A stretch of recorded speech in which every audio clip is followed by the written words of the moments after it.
এক অঙ্গনওয়াড়ি কর্মীকে মারধরের ঘটনার প্রতিবাদে এবং যে দোষী তার দৃষ্টান্তমূলক শাস্তির দাবিতে আন্দোলনে নামলেন হুগলি জেলার আরামবাগের অঙ্গনওয়াড়ি কর্মীরা। মঙ্গলবার দুপুরে একটি প্রতিবাদ সভার আয়োজন করে বাসস্ট্যান্ড। অঙ্গনওয়াড়ি কর্মীদের একটাই দাবি যে অপরাধী তাকে শাস্তি দিতে হবে। উল্লেখ্য, গত শনিবার পশ্চিম মেদিনীপুর জেলার গোপীবল্লভপুর ১ নম্বর অঞ্চলের একটি অঙ্গনওয়াড়ি সেন্টারের কর্মীকে বেধড়ক মারধর করা হয়েছে বিনা কারণে। মারধরের ঘটনায় ওই অঙ্গনওয়াড়ি কর্মী গুরুতর জখম হয়, ভর্তি করা হয় মেদিনীপুর হাসপাতালে। সেখানে তার অবস্থার অবনতি হয়। বর্তমানে ভুবনেশ্বর মেডিকেল কলেজে আইসিইউতে চিকিৎসাধীন। এদিন অঙ্গনওয়াড়ি কর্মীকে বিনা কারণে মারধরের ঘটনায় আরামবাগের অঙ্গনওয়াড়ি কর্মীরাই প্রতিবাদ সভাটি করে। যে দোষী তার উপযুক্ত শাস্তির দাবিতে কর্মীরা এটাও জানিয়েছে, দোষী ধরা না পড়লে আগামী দিনে গোটা রাজ্য জুড়ে তারা দোষীর শাস্তির দাবিতে আন্দোলনে নামবেন। আমাদের চলছে পথসভা, প্রতিবাদ সভা। প্রতিবাদ সভার কারণটা বলি, খুবই দুঃখজনক একটি ঘটনা, যেটি আপামর জনতা থেকে একদম সারা পশ্চিমবঙ্গবাসীর জানার দরকার। গোপীবল্লভপুর 1 পশ্চিম মেদিনীপুরে আমাদেরই আইসিডিএস এর একজন সহকর্মী বিনা অপরাধে মানুষের দৃষ্টান্তমূলক শাস্তি হয়, এটা আমরা প্রত্যেকেই জানি। কিন্তু বিনা অপরাধে শাস্তি, এটা মেনে নেওয়া বড় যন্ত্রণার ব্যাপার। উনি, আমাদের অফিসের রুলস আছে যে সেদ্ধ ডিম করে আমাদের বাচ্চাদের ডিস্ট্রিবিউট করতে হয়।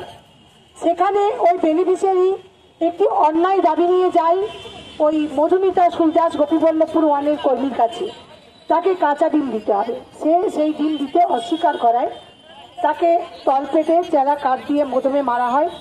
যখন সে যন্ত্রণা অনুভব করে ভীষণভাবে, তলপেট চেপে ধরে, তখন সেই মুহূর্তেই তাকে মাথায় আবার চেরা কাঠ দিয়ে আঘাত করা হয়। এমনই অবস্থা, ডিউটিরত অবস্থায় তাকে যেভাবে নির্মমভাবে মারা হয়েছে, তাকে ওই মেদিনীপুর হসপিটালে ভর্তি করা হয়েছিল। অবস্থার অবনতি দেখে তাকে এখন ভুবনেশ্বর মেডিকেল কলেজে আইসিইউতে রাখা হয়েছে। এখন আমার ওই সহকর্মী মৃত্যুর সঙ্গে পাঞ্জা লড়ছে।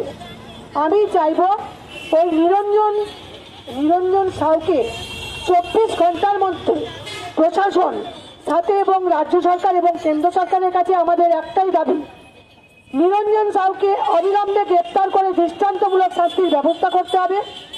যদি তা না হয় বা তার কোনো বিলম্ব হয়ে থাকে, আমরা সারা ওয়েস্ট বেঙ্গল জুড়ে আমাদের যে 1.5 লক্ষ কর্মী সহায়িকা আছি, আমরা রাজপথ অচল করে দেব।